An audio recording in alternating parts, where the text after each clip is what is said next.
Well, you know, I'm a pastor at heart, so I really want to pray before I say anything. God, I thank you for this place and what it's meant to rural America. I thank you for what's going on at the Billy Graham Center and what it means to all of us in this room and the people that our lives touch. I thank you for every pastor and denominational leader in this room.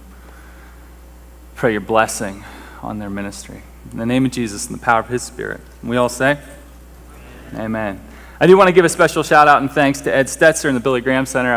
When I heard about this, I was so excited. To Brian Jarrett for hosting us, to Wes Holland. He's been shepherding all the emails, and then the Exchange blog that you've probably been tuning into, the Rural Tuesdays. And then, honestly, to all of you, because as someone that grew up in a small place, I thank you for what you're doing. So what I want to do today is a real simple telling of my story, how we got kind of the call back to where I grew up, and maybe just lay out a couple things at the end that can kind of help us think through maybe some other ways to think about rural. So here's my story. I grew up in a small place in northwestern Pennsylvania. It's the Rust Belt. I grew up I used to tell kids when I was a camp counselor, I grew up outside of town, then you take a small blacktop road, and then you get to the dirt road, and about at the end of that is where I grew up. Now, that was a slight exaggeration. I grew up right before the dirt road, but it was camp. But you get what I'm saying. I grew up in a really small place, and it actually was a pretty good childhood. And the stuff that Brian was saying about growing up in poverty, that wasn't my experience. My experience was being the next generation out from parents that scraped really hard to get out. My dad grew up on a farm. His dad worked carpentry during the Depression. He went down to Pittsburgh all week and then came home. I don't know how my grandma kept the farm going. They had a beef farm. And my dad worked so hard with his dad as a carpenter that he decided he was never going to be a carpenter. And he wasn't good in school. No one in the family had ever gone to school. My grandpa didn't know how to sign his own name. My grandma had to do that for him. And so my dad actually went to the Navy. He enlisted during Vietnam. I don't know what he was thinking. He got in a fight with his dad, 17-year-old, enlisted in the Navy. And through the Navy, found out he was actually smart. And he got a 2-year associate's degree in engineering technology, and he made my life a lot better.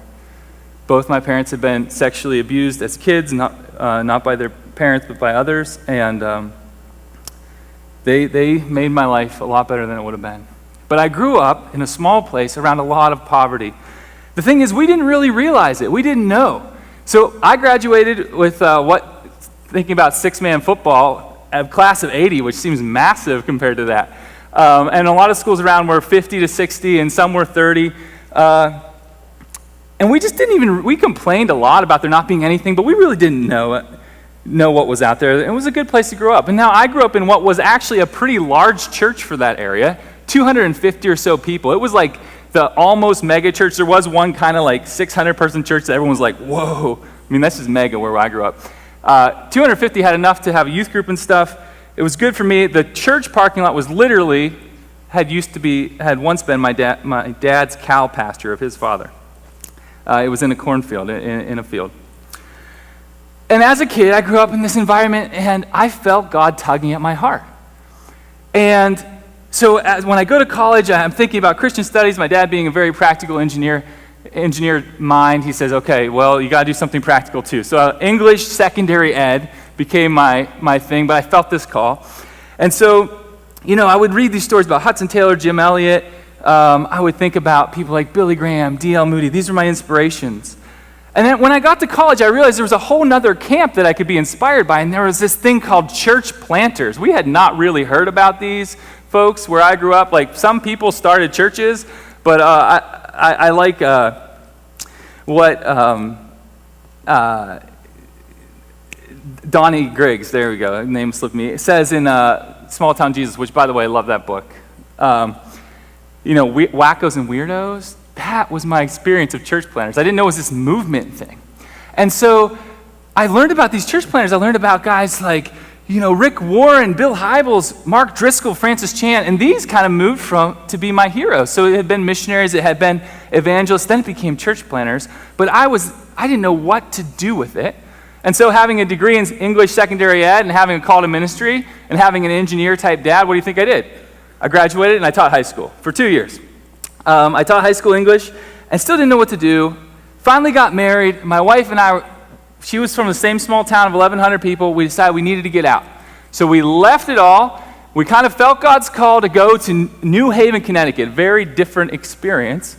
And when I was there, God connected me with a group of people at a little vineyard church plant. It was the first church plant that I'd actually attended, right on the edge of Yale campus. And I found all these people that loved Jesus, would pray for healing, and could talk the Bible with any Yaley. And I was like, who are these people? And that was kind of my way into the vineyard, but it was also my way into church planting. It was one of the best church experiences I had had. But I didn't know exactly what to do. But I knew I was called to ministry, so my wife and I went to seminary. We moved back home and went to Pittsburgh Theological Seminary. And God was weaving this all together because, unbeknownst to me, Pittsburgh Theological Seminary at that time had become kind of like the PCUSA's like major church planting seminary. And it was because of the influence largely of one man who had a missionary heart, the heart of an evangelist, Scott Sundquist, who's now the dean of the School of Intercultural Mission at Fuller. And he had kind of turned that school into the PCUSA's biggest church planting school. And I had no idea when I went there, and I walked into it. So here I was around all these church planting conversations, and it started to register on my radar. What was God doing? There was only one problem. I was so frustrated by the conversation. Because everywhere I looked, the church planting conversation, this was about 2009, 2010, everywhere I looked, the church planting conversation seemed to be defined by mega churches, urban-centric focus, right? And the conferences were even worse, because if you looked at these major church planting conferences, all I saw were urban hipsters, and I love urban hipsters, don't get me wrong, but they didn't look anything like the people that I grew up around, the people that filled all my best memories as a kid. There were no urban hipsters in my childhood memories. Where were the churches for them? And as I heard all these conversations, and I saw all this talk about church planting, and I read all these books by these mega church planters, I wondered, why didn't they look like anyone I knew? And why was nothing that I saw even possible? Did that mean where I grew up didn't matter? And I knew it did, because these were my people. And so what I ended up doing is getting pretty frustrated. And I said, okay, if that's church planting, then I don't want to be a part of it.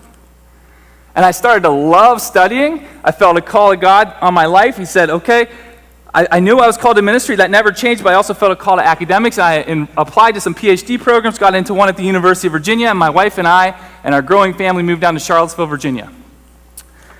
And here's what I found when I got there. I did love academics. God had made me to love that. But I missed ministry a heck of a lot.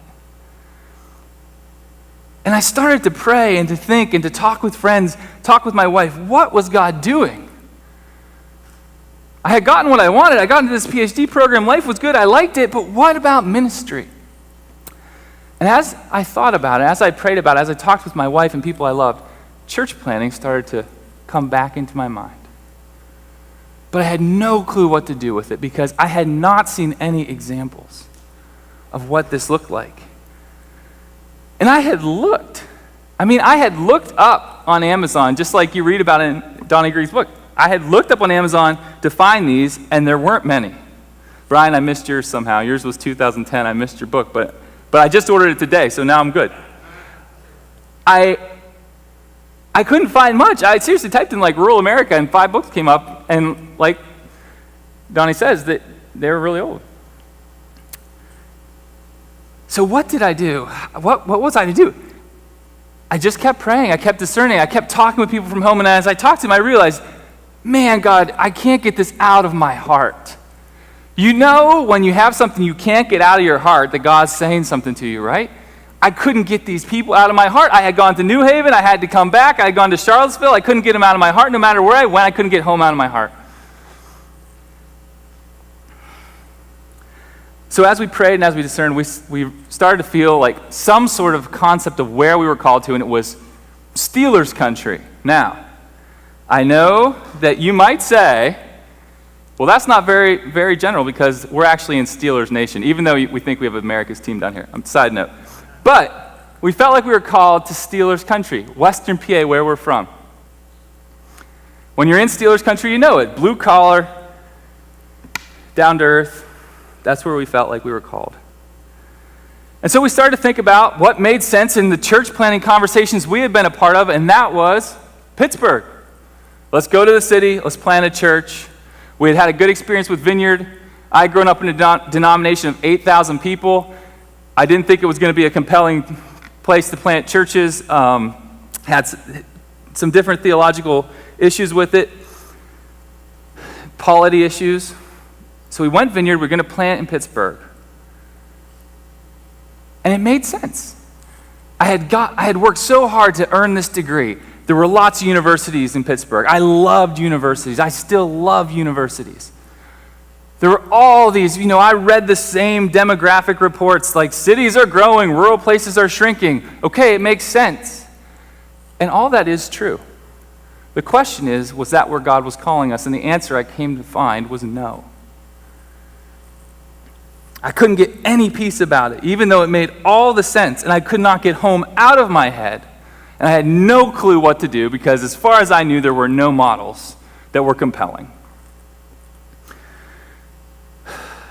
So we did what you do when you're really confused. We prayed a lot, we read scripture, and we talked with people we trusted.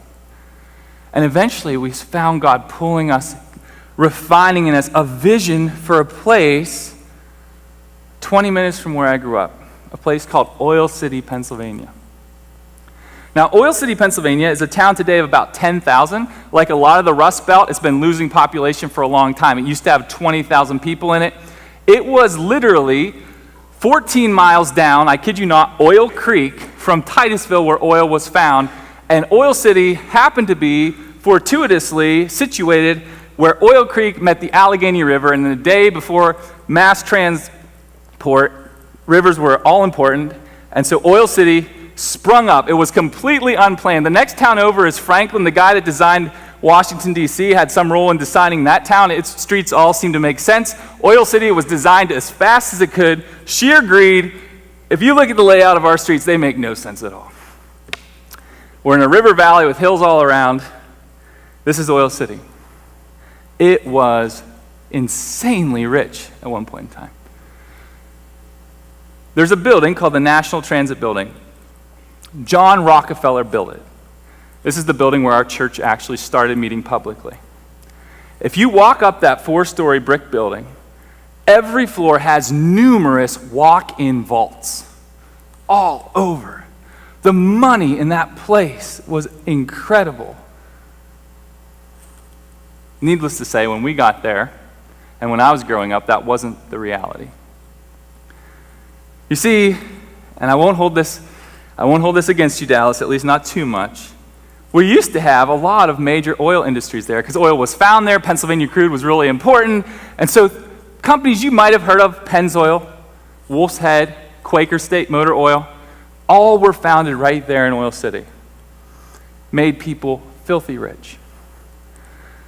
Well, the last time Oil City made the New York Times, we did make the New York Times a few times. The last time we made the New York Times was 1995, July 26, 1995. And you know what the headline read? Hope runs dry in Oil City. And you know why? Because the CEO of Quaker State, after having built a 5-story complex to house all their executives and then a 5-story parking garage to park all their cars in Oil City, decided that the Oil City people, I think the quote read, just don't know how to win, and moved to a lovely place in Texas, Dallas. We still love you, Dallas. But this is the reality. That was 1994. I knew tons of friends that lost their parents lost their jobs. It was either move to Dallas or what's the new reality? The infrastructure collapsed. Oil City completely lost its way. It had been a one commodity town, and that commodity left, it was lost. And you know what happens in small places like this, and you do because you live in them. Because I was just talking to Joel, his town, Lancaster, Ohio, was the glass capital. Just across the state line in Akron, they were tires. All these things move. And if you're in the north, it doesn't always bode favorably for you anymore. Or if you're in anywhere, really. It's a global economy.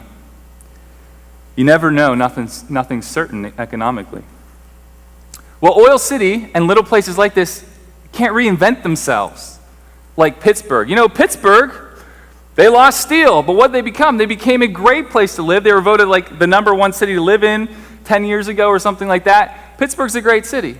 Little towns can't do that the same way. Oil City couldn't, and they still, though they're trying, they haven't.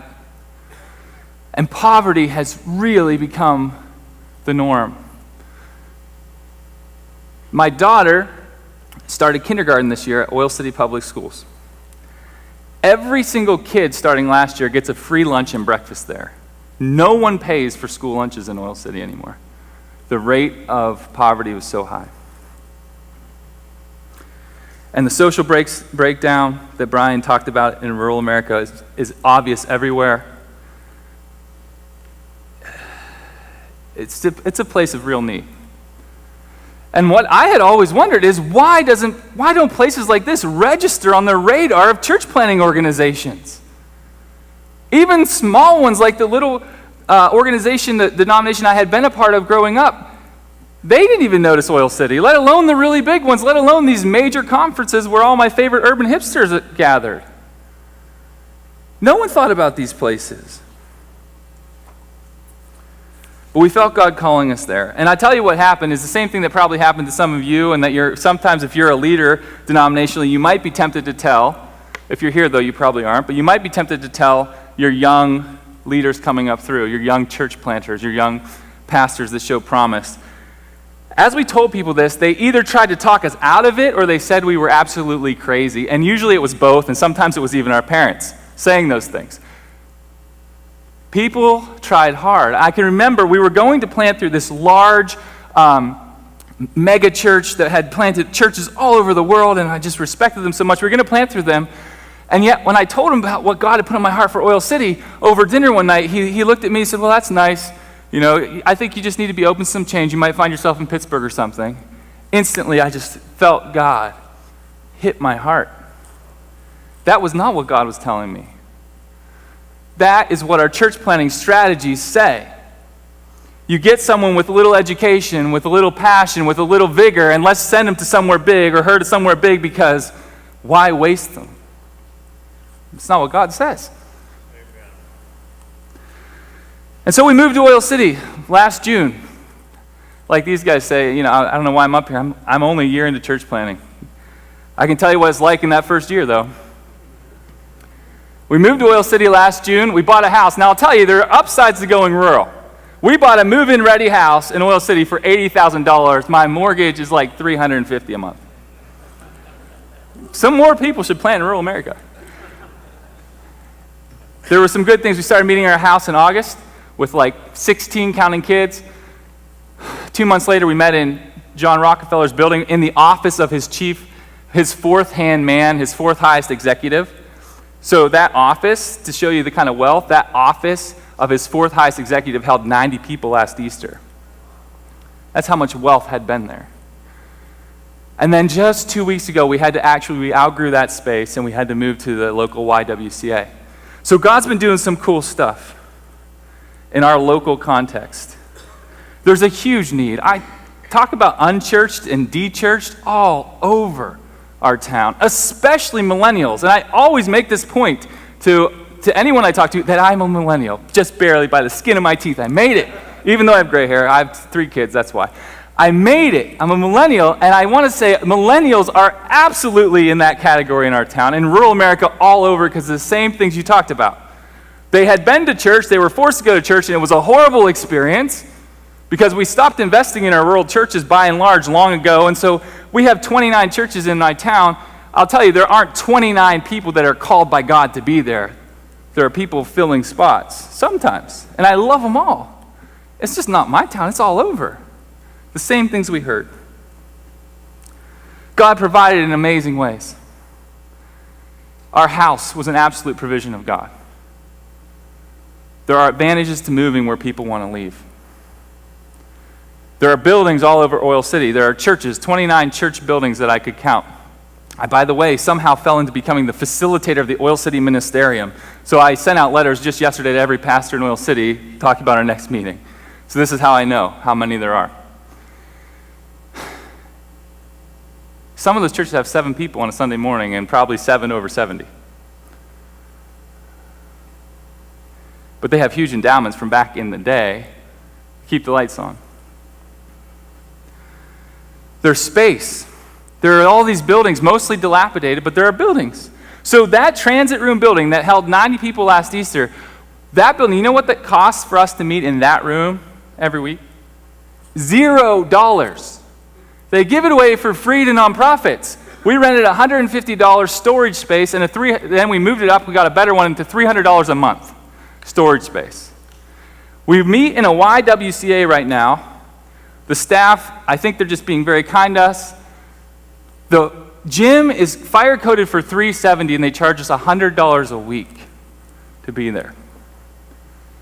Talk about innovation, 6-man football. Why are we planting churches all over these places? Think how many vital church communities you could plant when you're talking about that kind of capital.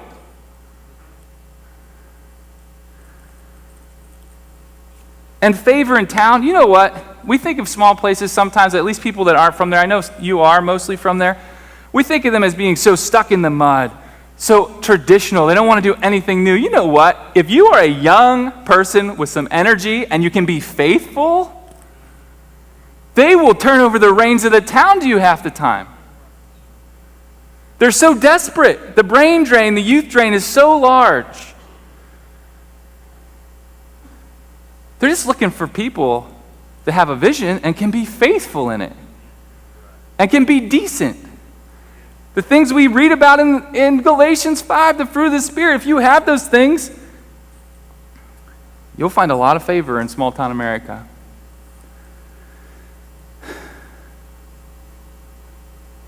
And if you can be humble about it too, right? Because we don't need showboats. We need people that go to work faithfully.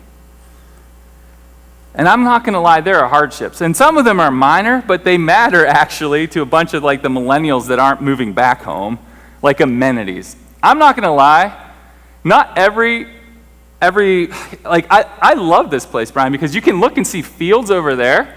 And then over here, you can probably get to like any amenity you want in like 15, 20 minutes, right? Well, I'll tell you what, in Oil City, you are a long way from any amenities. I'm going to tell you that.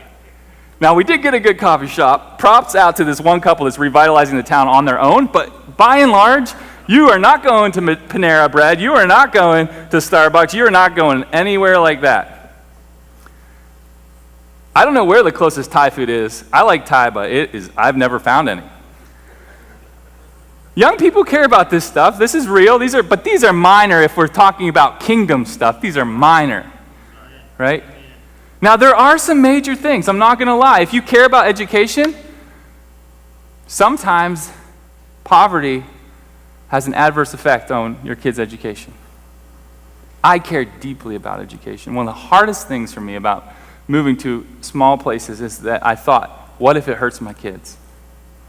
My oldest daughter is completely deaf in one ear, has severe hearing loss in her other ear. This summer we had to go an hour and a half to Pittsburgh once a week for speech therapy, and she should have had it more than that. No one was trained anywhere close to us in speech therapy.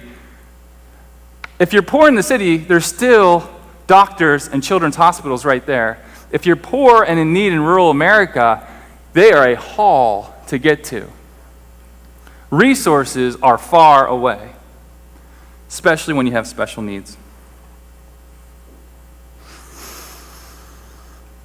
And the other thing I ask myself, a major thing I ask myself, what does it mean when our kids grow up seeing poverty and thinking it's normal?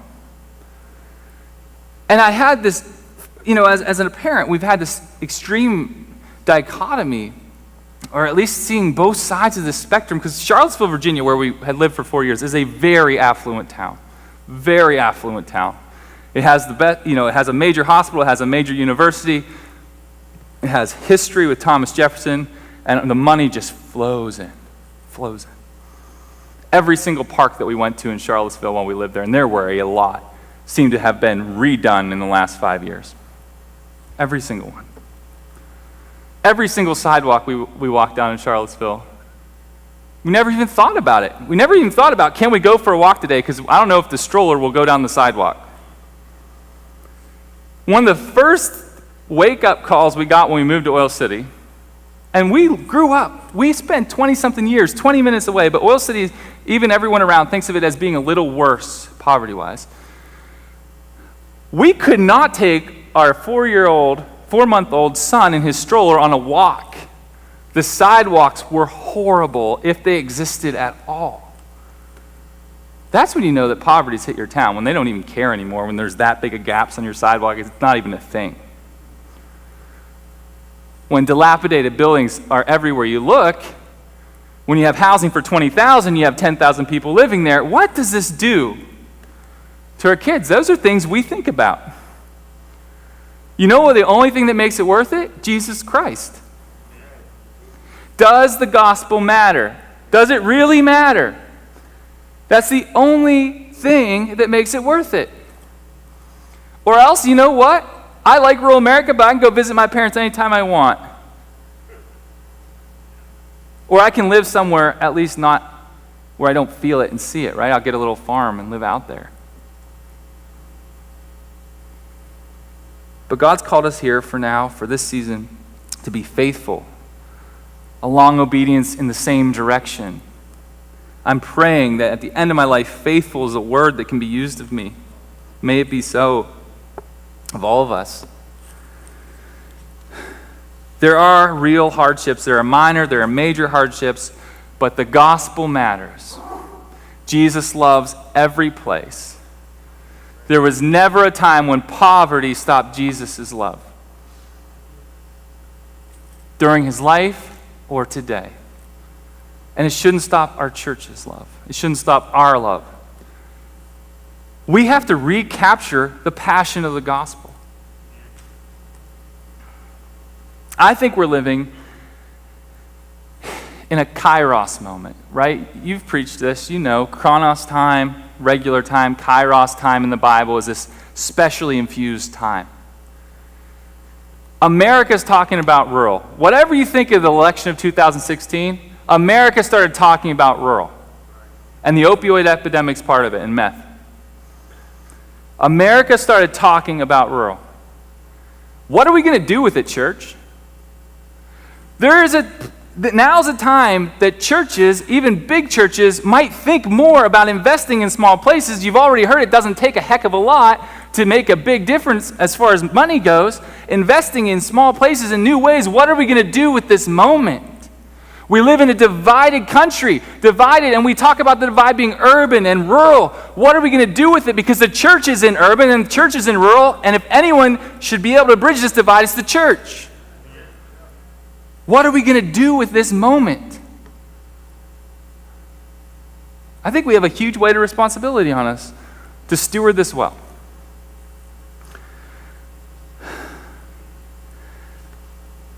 So how do we turn all this moment, this opportunity into action?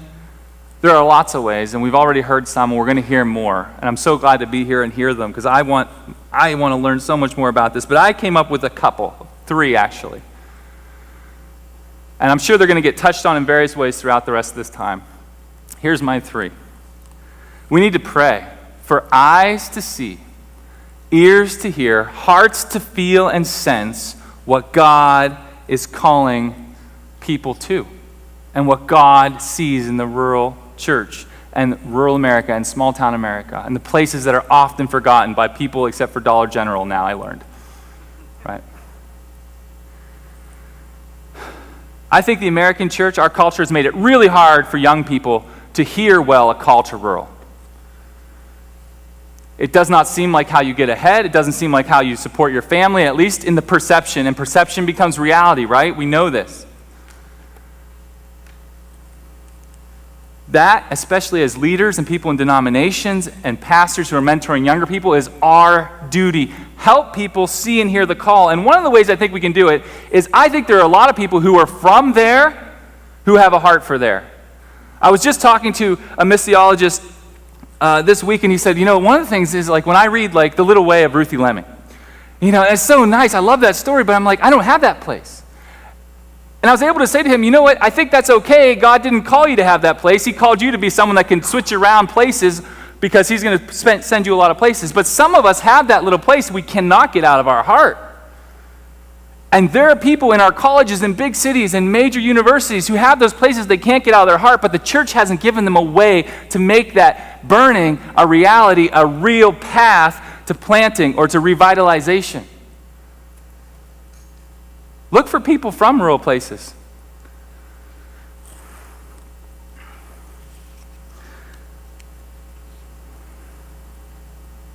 My hunch is that God's calling people back who are from there. 2, I think we need to build better networks. Networks are huge. In today's day and age, there's no reason we shouldn't have good networks. We're all here from all over. We're reading blogs from all over about rural America through the course of the year. We're on Facebook, we're tweeting, we're whatever. We need networks on a national level, and I'm grateful that Ed and the folks at the Billy Graham Center are doing that. We need networks at a denominational level. We need even networks at a personal level. I'm a vineyard church planter in northwestern PA. The closest vineyard church to me is 2 hours away. And it's a 2-year-old church plant. Our area, Joel's our area supervisor, it goes from Columbus to Altoona. That's a pretty far range for an area, not a region. We need relationships. We need to focus on it. We need to think about new kinds of church planting partnerships. One of the things I loved, and part of my story that I forgot to mention earlier, is that when I was going through this, not knowing what to do, I came upon Vineyard Small Town USA in about 2014, the fall. And I tell you what, when I saw that a major denominational or church tribe was focusing on rural and planting in towns of 10,000 less, I can remember sitting in my office getting goosebumps all up and down my arms saying, I didn't know these people existed. We need more of that. And what I found out as I looked into that they're doing a thing called triads with 3 little churches can plant a church together by pooling their resources. That sounds a lot like 6-man football to me. Let's be creative. And then lastly, I think we need to tell more stories and tell better stories. How did the 19th and 20th century missionary movement really get off the ground? The United States was a major force in international missions in the 19th and early 20th century. Major force. How did it get off the ground? People read inspiring stories about missionaries. Right? So let's take an example. They read the stories of like Hudson Taylor or China Inland Mission or David Livingstone or William Carey, the father of modern Protestant mission. And William Carey, if you know anything about him, in 1793, he penned this book. I'm a historian. I like history, so this stuff matters to me. I think God uses it to instruct us. He penned this book called An Inquiry into, it's a long title, this is only part of it, An Inquiry into the Obligations of Christians to Use Means for the Conversion of Heathens. And it goes on and on and on and on. They liked long titles. They didn't have much to do. They liked long titles. And he basically did 2 things that revitalized mission. He said, 1, I think the Great Commission applies to all Christians, not just the apostles. We think of the Great Commission as like the foundational text. No, he kind of brought that up. And then the use of means. He started missionary societies. Where did William Carey find inspiration for mission? Well, one of the key ways is he read a book. The diary and account of David Brainerd, a missionary to Native Americans, that was written by Jonathan Edwards after David Brainerd died in Edwards' house. And it was published in 1749. So William Carey inspired people who read about his missionary efforts in India, and he was only there in large part because God had put a call in his life that was refined by reading about another missionary that was written about by Jonathan Edwards, by the way, smartest theologian in American history, lived in kind of rural Connecticut, then moved to the absolute frontiers of Connecticut to minister. Smartest theologian, moved to rural. and then eventually found himself as the president of Princeton University. We didn't used to tell all the smart people, only go to the city.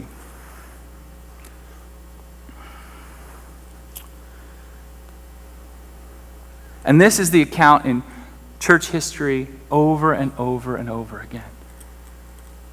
So I wrote my dissertation on Francis and Edith Schaeffer in part, right? Think about their story. Edith Schaeffer's parents were missionaries in China Inland Mission. They read about Hudson Taylor. Well, whenever Edith and Francis were thinking about becoming missionaries to Europe after World War II, who'd they read? Amy Carmichael. And then who did a generation of baby boomer Americans read about to find inspiration to trust God for the regular details of life, that he'd demonstrate his faithfulness over time through prayer? They read about L'Abri and Francis and Edith Schaeffer. So here's my challenge to us. Let's write up the stories of what God's doing. Let's tell the stories of what God's doing. Let's read about the stories of what God's doing in rural and small town America. There should be books, edited books of stories about rural America, because you can find edited volumes of stories about what's happening in urban places all over. I don't find many small town stories there. So what stories are we reading? What stories are we making? What stories are we telling? And to whom are we telling them? Get the story out. It could be just your church, just your family, but if you have a gift to write, write it. Let's get the story of God's goodness out. So here's my hope for us and my prayer. That we might all cultivate eyes to see and ears to hear and hearts to judge significance as God does. That we might go from these couple of days equipped and emboldened to form new networks, entrepreneurial connections for sustaining and planting churches in small and overlooked places, and that we might go tell and live our stories and the story of God's redemption. Thanks for giving me a chance to tell a little bit about my story, and thank you for going to the small places and joining in his story. Thanks.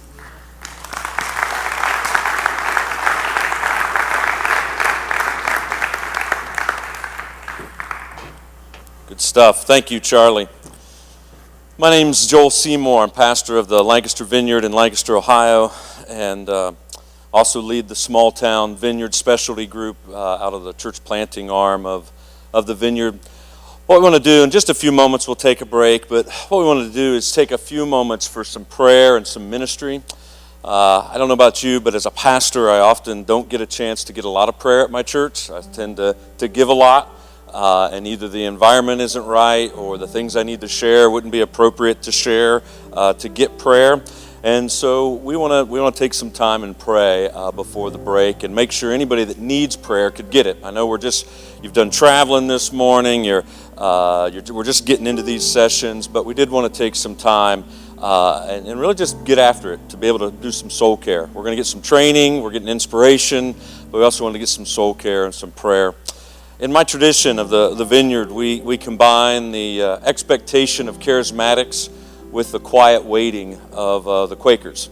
And so I thought maybe how we would begin is just simply to wait on the Spirit of God for a few moments and to invite His presence here. I get it theologically that He's here, but when I say to wait on Him or to ask Him to come, I'm thinking John 5:19, where Jesus said, I only do the things I see the Father doing, or Luke 5:17, where it says the Spirit of God was in the village that day to heal people. And so I'm thinking that we should just wait and see what does the Spirit of God want to do with us as leaders and pastors this afternoon before our break, and we'll go from there and see if anybody needs prayer. But would you just wait and let's just ask God to come? Come, Holy Spirit.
Let's go ahead and stand, and just a few words, a sense from the Lord that I thought, just as Charlie was speaking, I was praying and waiting on the Lord here. I also had our small town leadership team, who they're not here. They're in places like Central Illinois and Wisconsin and California and Minnesota.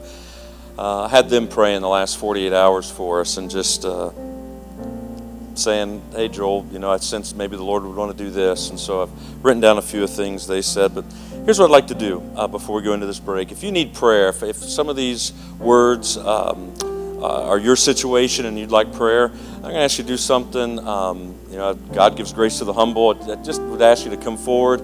And, we're all leaders, we're all pastors, so we're all deputized to be part of the prayer team, right? And so if somebody comes forward, just ask the Spirit of God to draw your heart to somebody and just simply go over to them and say, why'd you come forward? Wait on the Lord to warm your heart with a prayer. Don't pray your best intention, but just ask the Lord to give you the prayer that person needs and pray for them and pray something encouraging for them. So I'm going to give just a few things here, and you can come up at any time. You don't have to wait for me to quit talking. But one of the first words I have is just some weariness. You're just weary, you're just tired, perhaps even under some attack, plagued by some accusations, and you're tired. I'd encourage you to get some prayer. In fact, if you're under any kind of discouragement, even thinking about quitting, maybe you've not even told anybody about that, but yet you're feeling that weary, that discouraged, I'd encourage you to get some prayer. Just a general word on stress, although stress that's leading to some health issues. For a couple of us, it's digestive related, but I had to sense somebody in your heart. You're having some heart issues and physically, and that stress is exasperating that, maybe with a heart valve. I'd encourage you to get some prayer. I also sense there's some folks that you are really excited about what you've heard, what Charlie and what Brian have already talked about, and you just want some empowerment. Like I want to be able to take this back to my group, back to my people, and see this thing take off. And I would just like some prayer that I'd be empowered to do that, to take it back to my folks. Some having some fear, and one of my small town guys in northern Wisconsin has been praying heavily for you all, and he kept emailing me. He said, I just sense to pray for breaking off fear, and that for folks to have peace and to have comfort. Charlie talked about your story, and there may be some folks that you just feel like your story has been devalued because you're from small town or rural, or you feel called to help prop that up and move that forward, and you've met resistance and you've just felt it devalued. I just open up some time. If you need prayer for anything, we're not going to drag it out. We've only got a few minutes before the break, but we do want an open time just for folks to receive prayer. So if you need that this afternoon, we're just going to wait. If you want to lead us in a chorus, you're welcome to do that. But if you need prayer, just begin to come. Let's see what God has. Amen. Calling me to lay aside the worry of my day, quiet down my busy mind, find a hiding place. Worthy,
know, in the remaining moments, if you still need prayer, just come forward. We'll make sure that you get prayer. But I thought, too, I know lots going on. Don't necessarily want to put them on the spot, but I'm going to anyway.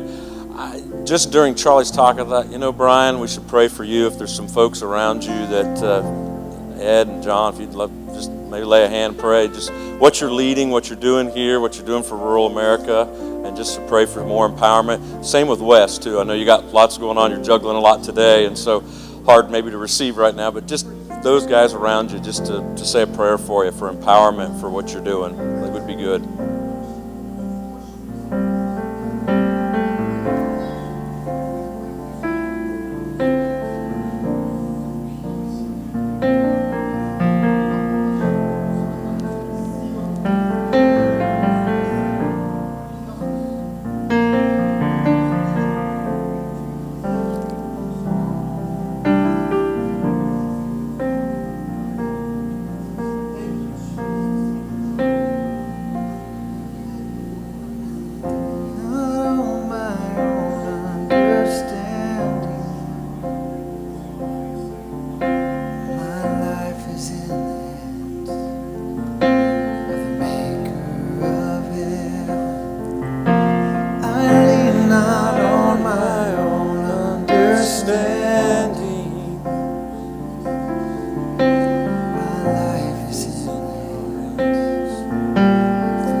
Trusting that you'll make something beautiful out of me. I give it all to you, God. Trusting that you'll make something beautiful out of me. We're going to allow our friends to continue to receive prayer. If you need prayer, feel free to come up even as we release from break. We're going to take a 20-minute break. Is that roughly? Okay. So 20 minutes, Wes says. So we'll take a little break here. But if you need prayer, continue to come forward and to receive. Or I just encourage us, again, we're away from home. We're with people that some people we know, some people we'll see here and maybe not see a whole lot of the rest of our lives. It's a perfect opportunity to say, hey, would you pray for me? I need some prayer. And so make sure to do that. So, well, let's go ahead and take a break. Again, if you need prayer, feel free to come up. We'll keep this atmosphere for a few more moments. So God bless you.